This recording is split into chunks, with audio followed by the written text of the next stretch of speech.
Hello and welcome to High Value Writing. I'm Erin and I thought today we would workshop these couple of sentences, so I'll invite you to watch me as I cut the fluff from my writing. What do we have here? You'll hear when I read it aloud some of the fluffy parts, some of those slow, choppy, tiny little words that don't really add meaning. I'm writing to inform you that we are in receipt of your application. It is also a requirement that 2 letters of recommendation be submitted. How would we approach this to be a little bit more concise, a little bit more on target for what our reader needs? Okay, I'm writing to inform you that. This is the famous slow lead in that I believe we end up writing when we're just not sure how to start. And we get in a habit because we hear other people do this kind of writing, but what does it really add to in terms of the meaning? If I received a message from you, I already know that you wrote it to me, right? So I would suggest we just delete that whole phrase. You can often identify a slow lead-in because it's a bunch of words that ends in that. It is noteworthy that. It is important to consider that. It is a requirement that, which we're about to see. I'm writing to inform you that. These don't add to the meaning for the reader. They just take up space, and in fact, they postpone when the reader's really going to learn, which starts around here. All right, so this next one, we're going to look at the verb situation. You may know, and here's a quick review, I always suggest leading with who and what in a sentence. Who did something? What did they do? This naturally makes the fluff words fall out. Looks like we've got we doing the action. That could be fine in this case. But are in receipt of. 4 words for a verb. Could we do it briefer? I think so.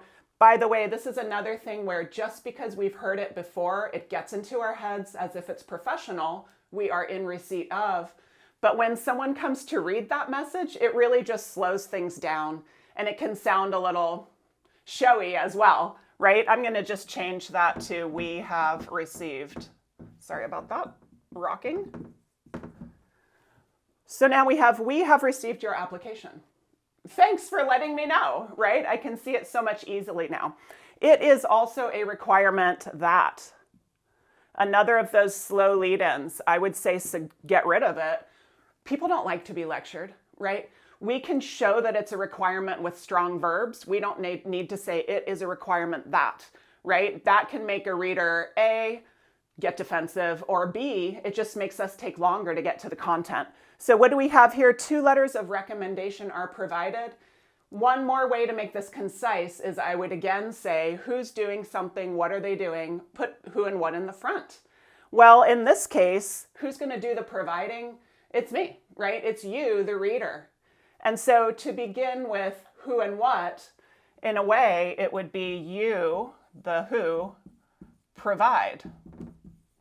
I don't really need to say you, though, because if I start with provide, it's already included, right? You provide is my who, what. Maybe I'm feeling like that's a little aggressive.